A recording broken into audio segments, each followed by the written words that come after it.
Dave Miller wasn't having the best day of his career as a maintenance technician on Galactic Station Epsilon-9. His uniform was stained with 3 different colors of hydraulic fluid, none of which was supposed to be leaking from anything. His left boot made a squishing sound with every step, because the artificial gravity had gone haywire in Section 7, causing the water recycling system to briefly defy physics. And the communicator on his wrist wouldn't stop buzzing with increasingly panicked messages from Dr. Lumix, the head of xenobiology. "Human Dave, your presence is required immediately in Laboratory Complex Delta," the latest message chirped in the doctor's characteristically melodic 7-tone language, which the translator rendered in a flat monotone. "A situation has developed that requires your particular skill set." Dave groaned. This had to be about the poker game last night. He never should have bet against Lieutenant QG Tuth, especially not after the Centaurian had sprouted that third eye halfway through the game. In retrospect, that was probably a tell. Humans had only been part of the galactic community for 27 years, which made them the newest species by several millennia. This meant 2 things. Nobody took them seriously, and everybody wanted them to do the jobs nobody else wanted. Dangerous jobs. Stupid jobs. Jobs that made no sense, but someone had to do them because some high-ranking official had decreed it necessary. Dave trudged down the gleaming corridor toward the laboratory complex, passing a group of Tellurian diplomats who pinched their nasal membranes at the smell of hydraulic fluid. Their translators politely declined to relay whatever they whispered to each other. I'm here," Dave announced as he entered the lab, finding 6 alien scientists huddled behind a reinforced observation window. "What's so important that?" "It requires sustenance," Dr. Lumix interrupted, his translucent cranial sac pulsing with anxiety. "The caretaking schedule indicates it is your rotation." Dave blinked. "My what now?" Dr. Nix, a tall, willowy xenobiologist with 4 arms and skin like polished obsidian, stepped forward. "You agreed to participate in specimen containment duty after your unfortunate wager with Lieutenant QZ Tuth. We have clarified this with your commanding officer." "I agreed to what?" Dave spluttered. But deep down he knew it was probably true. He'd been pretty drunk by the end of that poker game.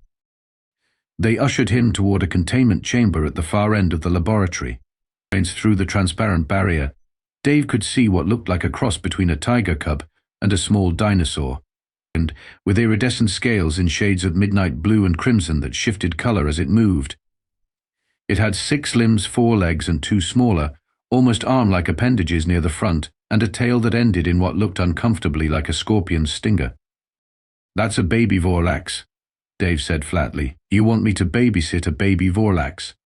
"Juvenile specimen," corrected Dr. Nix. "And yes, Dave had heard about Vorlaxes.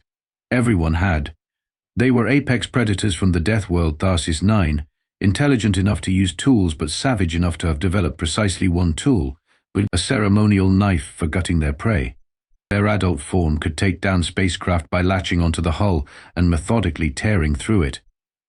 The Galactic Union had classified their homeworld as a no-go zone after 3 separate diplomatic missions had ended with nothing but blood-spattered distress beacons. "This is insane," Dave said. "I'm a maintenance tech, not a zookeeper." "Your species has a documented history of domesticating dangerous predators on your homeworld," Dr. Lumix pointed out. "Dogs, cats, ferrets, all descendants of killers that humans have rendered docile. It took thousands of years." Dave protested. "We have scheduled you for a 4-hour shift," Dr. Nix said calmly, already typing the clearance code into the containment chamber's access panel. "The specimen requires nutrition, moderate exercise, and sensory stimulation." Before Dave could protest further, the door slid open, and he found himself face to face with what might be the most dangerous baby in the galaxy. It tilted its wedge-shaped head and regarded him with 4 glittering eyes the color of rubies. Then it made a sound like a chainsaw purring. "Hi there, little fella," Dave said, eyeing the infant apex predator warily. The Vorlax responded by opening its mouth, revealing 3 rows of teeth that looked like they could shred titanium. "The nutrition packets are here," Dr. Nix said through the intercom, pointing at a stack of what looked like vacuum-sealed meat pouches. Simply open one and place it in the feeding receptacle. Dave picked up a packet, examining the alien script. What is this stuff anyway? Synthesized protein approximating the Vorlax's natural diet, came the reply. Do not concern yourself with the details. The baby Vorlax was tracking Dave's movements with predatory focus, its pupils dilating as it watched the food packet in his hands. Dave carefully approached the feeding receptacle, a reinforced metal bowl bolted to the floor, and began to tear open the packet. That's when everything went sideways. The Vorlax moved so fast it seemed to teleport. 1 second it was sitting placidly on its haunches. The next it had launched itself through the air, sailed over Dave's shoulder, and knocked the food packet from his hands. Before anyone could react, it had somehow hit the door release with its tail and disappeared into the main laboratory. Alarms immediately began blaring. Through the observation window, Dave watched in stunned disbelief as all 6 scientists scattered like startled birds, diving under tables and into emergency evacuation pods. Containment breach. Apex predator loose in laboratory complex Delta. The station's AI announced in 14 different languages. Please all personnel evacuate immediately. Are you kidding me? Dave muttered. It's the size of a cocker spaniel. Over the next 20 minutes, Dave watched the most sophisticated scientific minds in the galaxy completely lose their collective composure. Security feeds showed the baby Vorlax casually trotting through corridors, causing mass panic wherever it went. 3 ambassadors locked themselves in a supply closet. The station commander had apparently barricaded himself in his quarters. 2 Arcturian maintenance workers had somehow gotten stuck in the waste disposal chute trying to escape. And through it all, the little Vorlax seemed to be having the time of its life, playfully batting at floating holographic warnings and occasionally stopping to gnaw on pieces of scientific equipment. Mr. Miller. Dr. Lumix's voice came through Dave's communicator, pitched higher than usual with stress. You must recapture the specimen before it devours someone. Dave sighed deeply. It's not trying to eat anybody. It's playing. Playing? It is a Class 5 biological hazard. It's a baby, Dave insisted. And I think it's just hungry. Grabbing another food packet from the containment area, Dave set off to find the escaped predator. He didn't have to look far. Following the trail of terrified screams and knocked-over equipment, he found the Vorlax in the station's arboretum, splashing in one of the decorative ponds and snapping at the ornamental fish.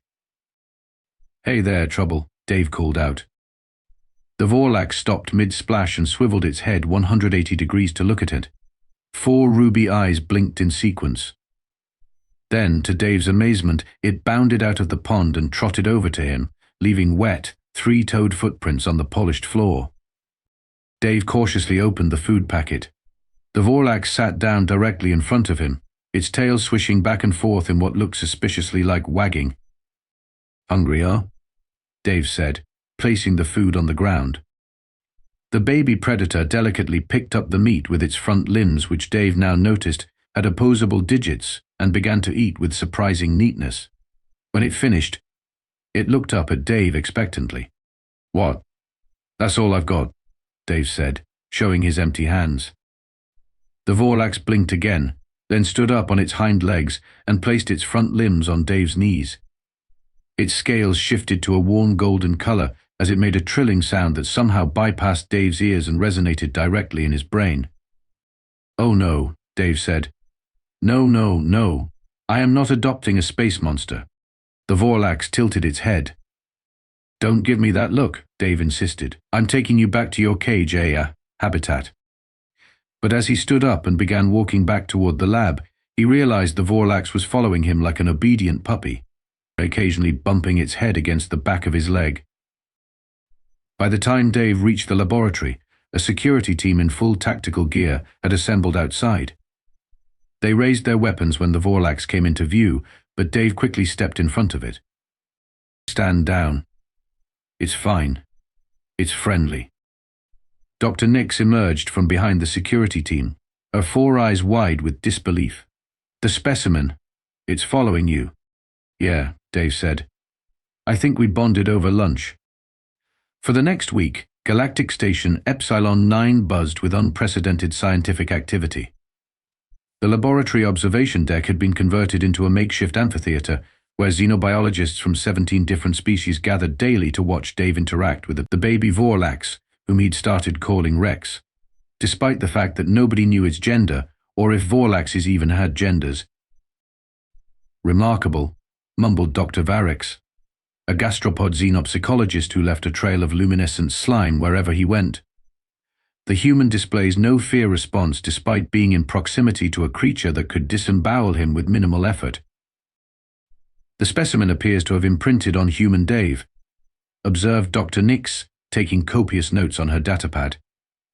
"A phenomenon previously undocumented in Vorlax behavioral studies." "That's because all your previous behavioral studies involved shooting them with tranquilizers from orbit," Dave pointed out as he sat cross-legged on the floor, Rex curled up beside him with its head in his lap. The Vorlax had doubled in size over the past week and now weighed about as much as a medium-sized dog. Dave had quickly learned that the scientists had absolutely no idea how to care for a baby Vorlax. Their entire protocol consisted of 1. Keep it contained, 2. Feed it synthesized protein goop, and 3. Don't die. Dave had improvised everything else, from creating toys out of spare maintenance parts to establishing a rudimentary system of communication based on different trill patterns. "Human Dave, please demonstrate the stroking behavior again," requested Dr. Lumix. "Our sensors did not adequately capture the endorphin response in the specimen last time."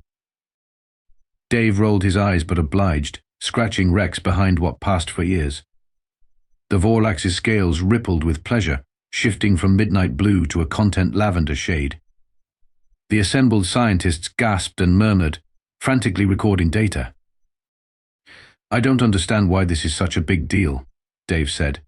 "Haven't any of you ever had pets?" The question was met with blank stares and confused blinking.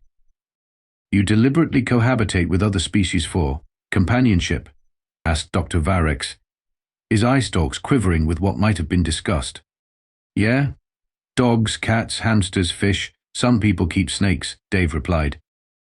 The mention of snakes caused a serpentine diplomat to faint dead away.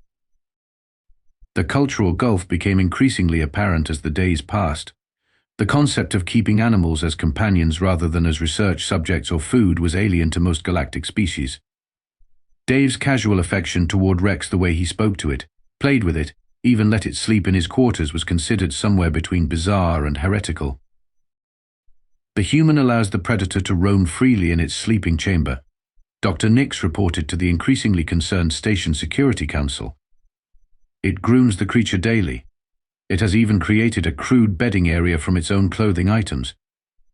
Security Chief Dawn, a hulking Validian with chitinous armor plates instead of skin, rumbled ominously.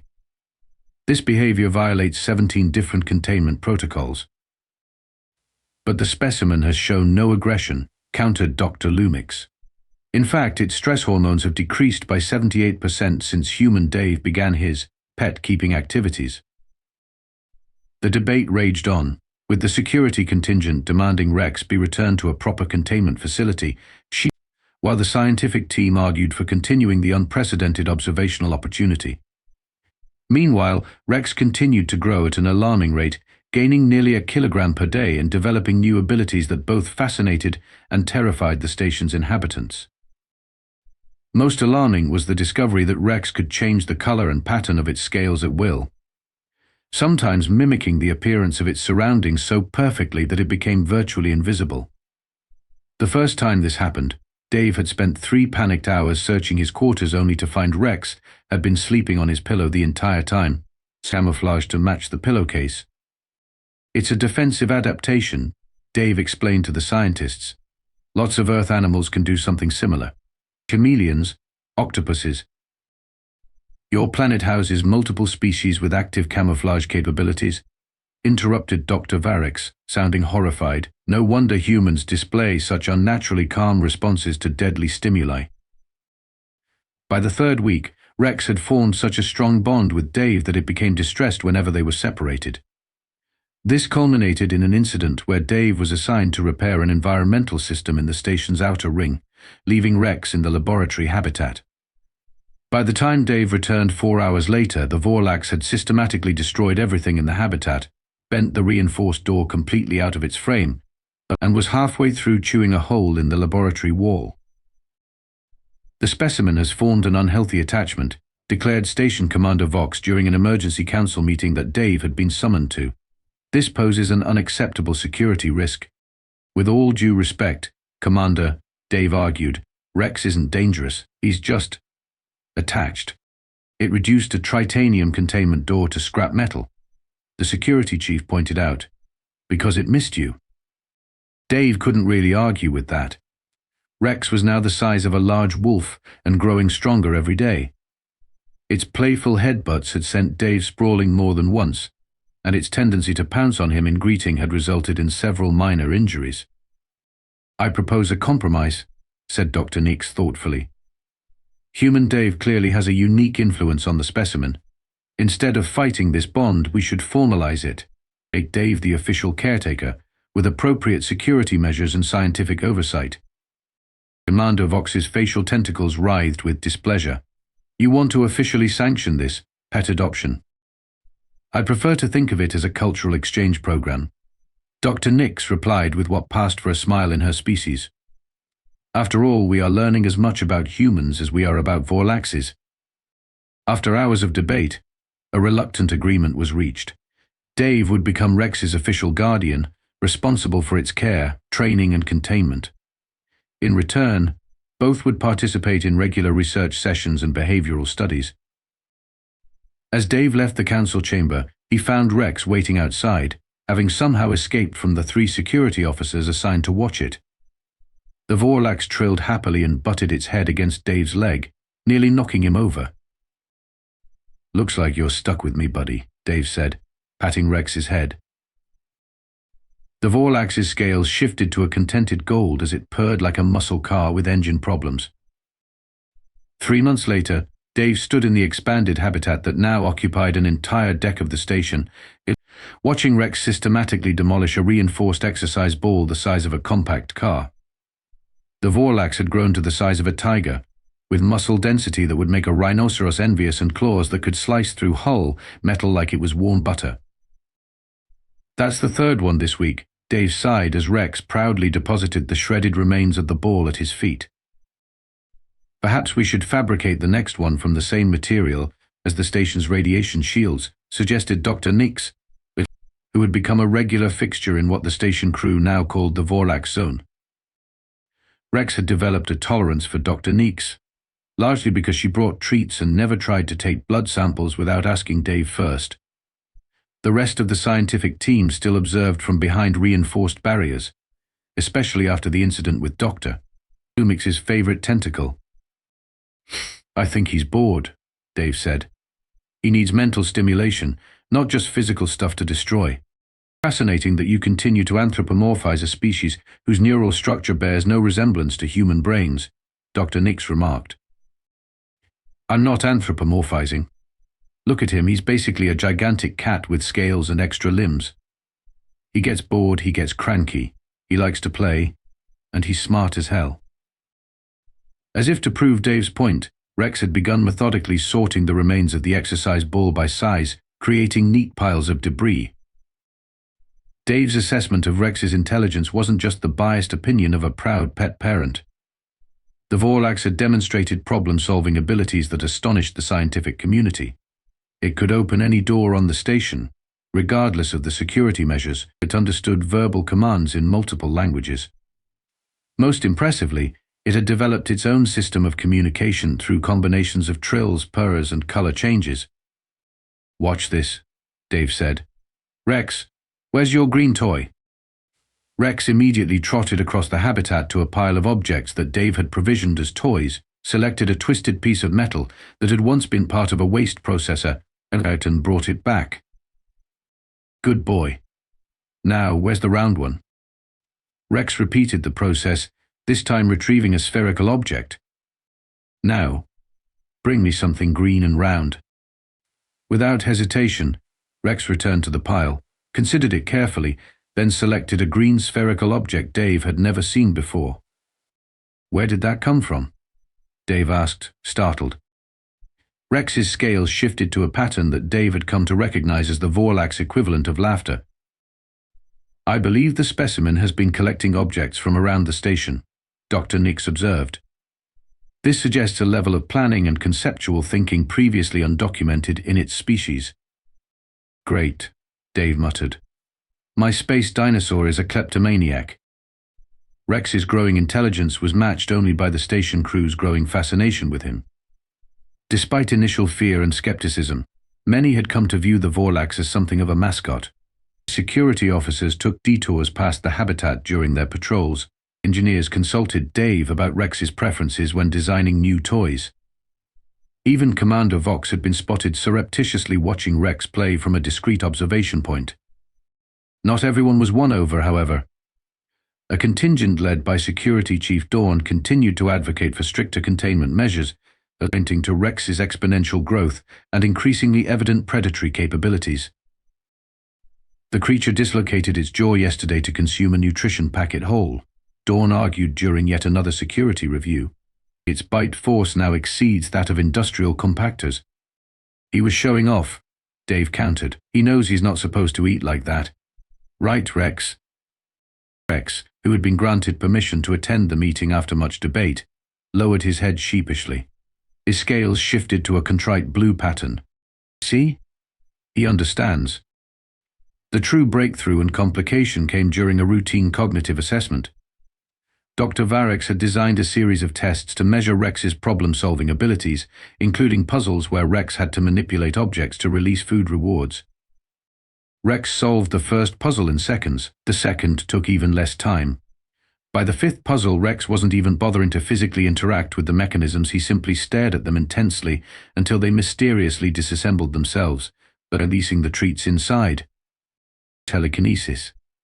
Dave exclaimed as the components of the latest puzzle hovered briefly in the air before dropping to the floor.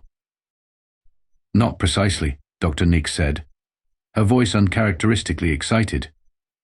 "I believe the specimen is utilizing a form of tactile telepathy. Its brain waves show patterns consistent with direct neural interface capabilities." Rex looked immensely pleased with himself, his scales rippling with smug purple patterns. "So he's not just intelligent, he's telepathic?" Dave asked. It appears so. The Vorlax species has been rumored to possess advanced psychic abilities, but this is the first documented evidence. I suspect this is how they coordinate hunts in the wild." "Great," Dave groaned. "So now I have a teenager-sized, telepathic, super-strong apex predator who can open any door and turn invisible. What could possibly go wrong?" As if on cue, the station's intercom crackled to life with Commander Vox's urgent voice, "Attention all personnel. We have received an emergency communication. A Vorlax vessel has entered our system and is approaching the station. They are demanding the return of their offspring." Rex's scales instantly shifted to an agitated red pattern Dave had never seen before. The Vorlax made a low, rumbling sound that vibrated through the deck plating. "I don't think he likes that idea," Dave said, placing a calming hand on Rex's flank. "Not one bit." The diplomatic reception area of Galactic Station Epsilon-9 had never witnessed such a tense gathering. On one side stood Commander Vox, flanked by Dr. Nix, Security Chief Dawn, and a very nervous Dave Miller. On the other side loomed 3 adult Vorlaxes, each the size of a small shuttlecraft, and their midnight scales occasionally rippling with bioluminescent patterns that seemed to communicate complex thoughts. Between these two groups sat Rex, who had refused to stand with either side, and instead positioned himself squarely in the middle, scales cycling through anxious patterns of green and blue. "We formally request the return of our youngling," stated the largest Vorlax through a hastily modified translator. Its voice emerged as a deep, resonant rumble that made the decorative plants in the reception area wilt slightly. "This taking violates 17 interstellar conventions." "With all due respect," Commander Vox replied, his face tentacles quivering with diplomatic stress, "the juvenile specimen was found adrift in an abandoned escape pod on the edge of the Cygnus expanse. We had no knowledge of its origin or guardian status." The lead Vorlax's scales flashed crimson. The pod was a ceremonial vessel for the Passage of Independence ritual. The youngling was to navigate the stellar currents alone, as all our kind do upon reaching the first growth stage. Your interference has corrupted this sacred tradition. Dave stepped forward, ignoring Chief Dawn's hissed warning. So you just set your kids adrift in space as some kind of test. And if they don't make it back, too bad? The translator struggled to convey the complex series of trills and color shifts that followed, but the message was clear. The Vorlaxes were not pleased with the humans' characterization of their customs. Human Dave. Dr. Nix whispered urgently, perhaps it would be best if you… No, Dave interrupted. I've spent 3 months raising Rex. He's bonded with me with us. You can't just show up and take him because of some ritual that went sideways. The lead Vorlax extended to its full height, towering over the assembled group. The youngling's name is KZ Trell of the Crimson Nebula Clutch, 7th spawn of matriarch Vexithara. It has no bond with lesser beings. At this, Rex or KZ Trell apparently finally moved. The adolescent Vorlax positioned itself directly between Dave and the adult representatives of its species, scales shifting to a protective orange pattern that Dave had seen only once before, when a careless engineer had accidentally struck Dave with a falling pipe section. The adults responded with a complex series of telepathic pulses that made everyone in the room wince as they rippled through the air. Rex Kestrel responded with his own mental projection stronger, more focused, and somehow clearer than the adults' communication. Dave felt something brush against his consciousness, a warm, familiar presence that he immediately recognized as Rex. Images flooded his mind, moments from their time together, feelings of security and affection, and a clear, unmistakable message, stay with Dave. The lead adult Vorlax recoiled as if physically struck. Impossible. The youngling has established a guardian bond with the human. Is that unusual? Commander Vox asked cautiously. It is unprecedented, replied the second adult Vorlax, speaking for the first time. Guardian bonds are sacred connections formed only with genetic progenitors or designated clan mentors after years of psychic conditioning. The third Vorlax, who had remained silent until now, moved forward to directly observe Dave. This human has formed a natural telepathic link without conditioning, without even being aware of it. Its scales shifted to a pattern that suggested both disbelief and reluctant respect. Dave blinked. I'm sorry, what? I can't read Rex's mind. But you understand his communications, Dr. Nix observed. You've consistently interpreted his needs, emotions, and intentions correctly, beyond what could be attributed to simple observation. That's what happens when you take care of something. You get to know them. The adult Vorlaxes conferred among themselves in a series of rapid color changes and subsonic rumbles. Finally, the lead Vorlax addressed the station representatives again. This situation is without precedent in our 18,000 years of recorded history. The youngling has chosen a guardian outside our species. This changes everything. So, what happens now? Dave asked, unconsciously placing a protective hand on Rex's flank. Tradition dictates that guardian bonds, once formed, cannot be severed without grave consequences to both parties, the second Vorlax explained. To forcibly separate bonded individuals would cause neurological damage to the youngling and potentially fatal psychic feedback to the guardian. Dave swallowed hard. Fatal, you say? Indeed.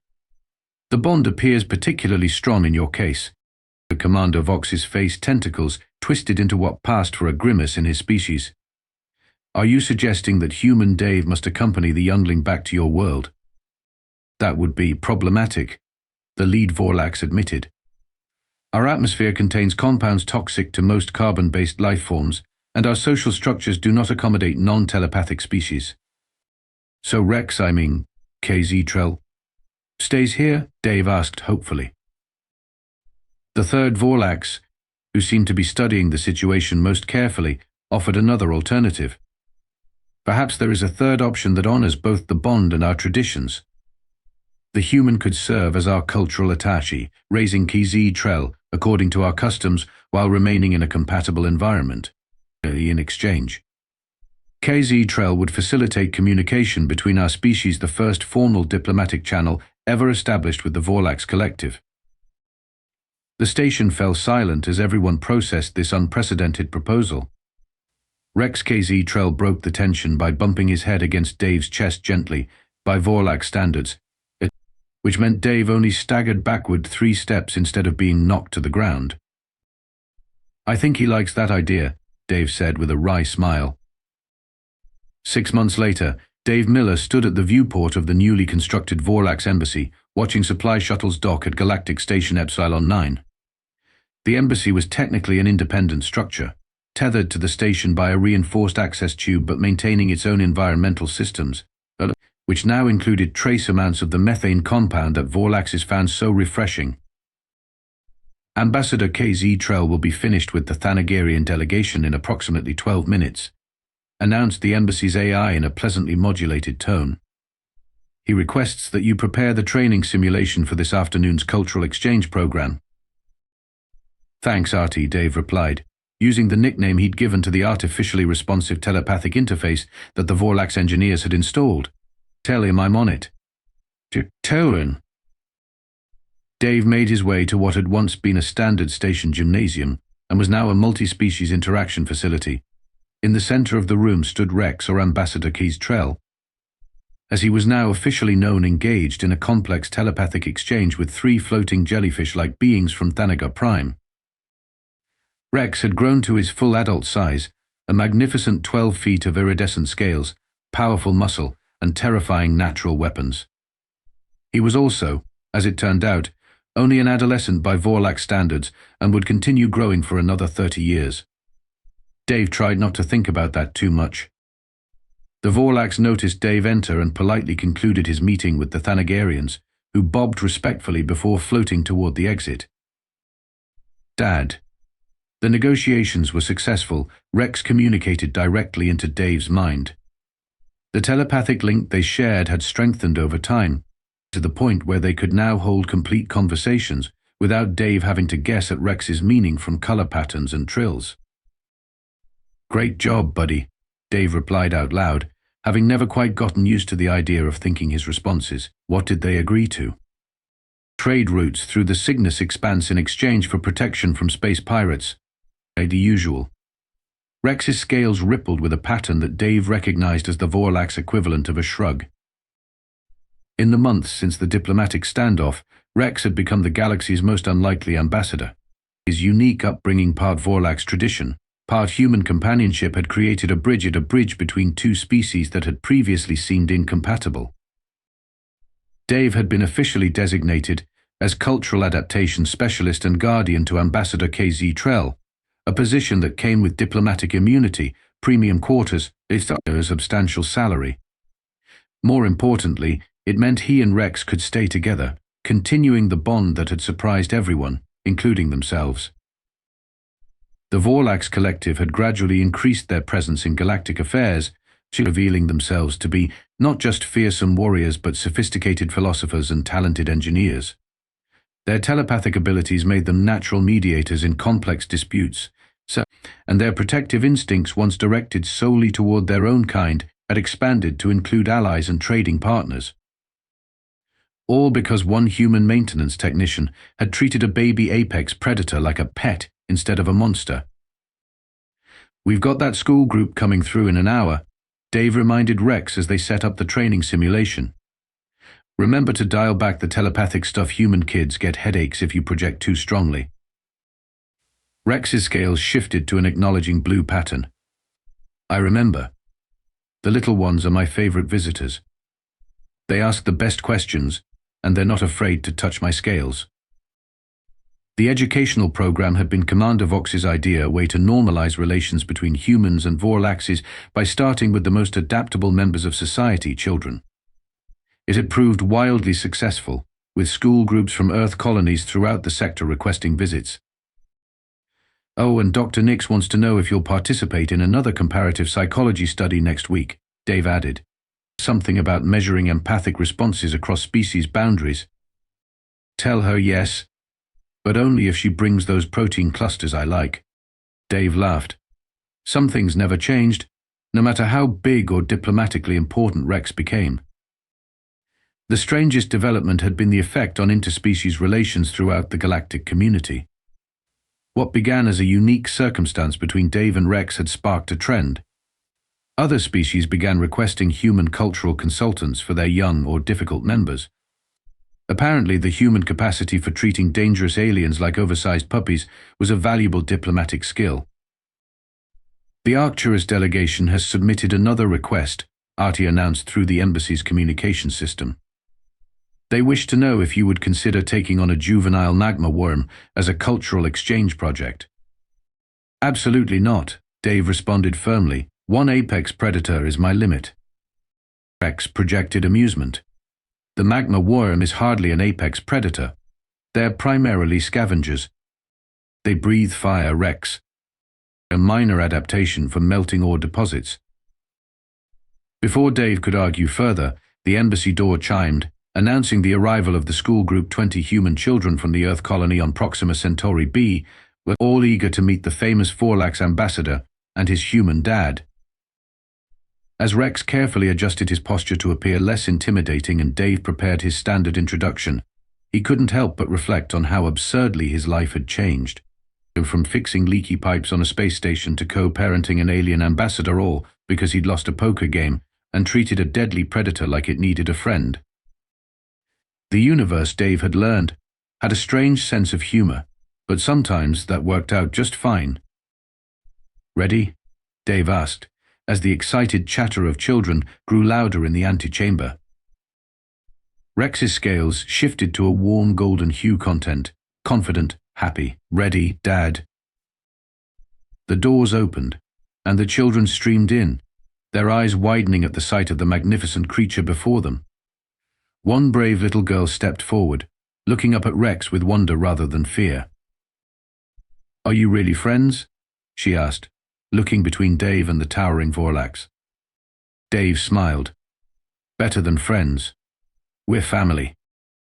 Rex lowered his massive head to the child's level, scales shifting to a gentle, welcoming pattern. "Would you like to hear how a human became dad to the scariest predator in the galaxy?"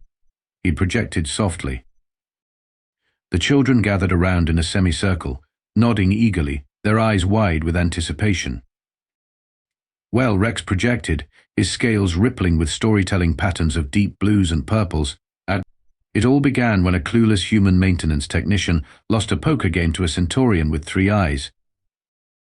As Rex narrated their unlikely origin story with dramatic color shifts and occasional gentle mind projections of key scenes, Dave watched the children's faces light up with wonder. The little girl who had asked the question giggled when Rex described his escape from the lab and how he'd splashed in the Arboretum pond.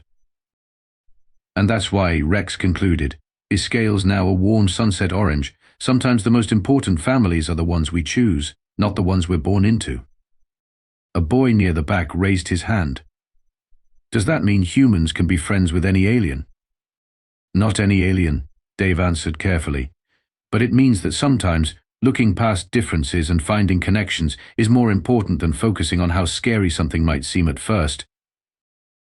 After the school group departed, loaded with holographic souvenirs and stories to tell their classmates, Dave received a priority communication from Commander Vox. A cultural specialist Miller. The commander began formally, his face tentacles only slightly twitching with what Dave now recognized as suppressed amusement. "The Galactic Union has approved our petition. The Human Vorlax Cultural Exchange Program will be officially established next month, with Station Epsilon-9 as its headquarters." "That's fantastic news," Dave replied. "Indeed." "But however," and here the commander's voice took on a distinctly pained quality, "we have already received 47 applications from various species requesting human cultural specialists for their difficult juveniles. The magma worm situation is apparently just the beginning." Dave groaned. "Commander, I keep telling everyone Rex is a unique case. We can't just pair humans with random dangerous alien babies and expect it to work out." "Perhaps," the commander replied cryptically, "or perhaps your species has a particular talent we've all underestimated. The Vorlax Council seems to think so. They're sending 3 more juvenile Vorlaxes next month." They specifically requested that you supervise their human socialization program. After the communication ended, Dave slumped against the viewport, staring out at the stars. 3 more Rex-sized problems. Perfect. Rex settled his massive fawn beside Dave, scales shifting to a sympathetic pattern. You'll do wonderfully, Dad. After all, you managed not to get eaten by me. Setting the bar pretty low there, buddy. High by Vorlax standards, Rex projected with what felt distinctly like a mental chuckle. As they watched a Vorlax diplomatic vessel glide past the station sleek, dangerous, and now an ally rather than a threat, Dave reflected that the universe's strange sense of humor had given him something he never expected, a family that spanned the stars, and a legacy that would reshape galactic relations for generations to come. All because he'd treated a deadly alien like it just needed someone to care. Next time, Dave muttered, I'm winning that poker game. Rex's scales rippled with laughter as they turned toward the future together.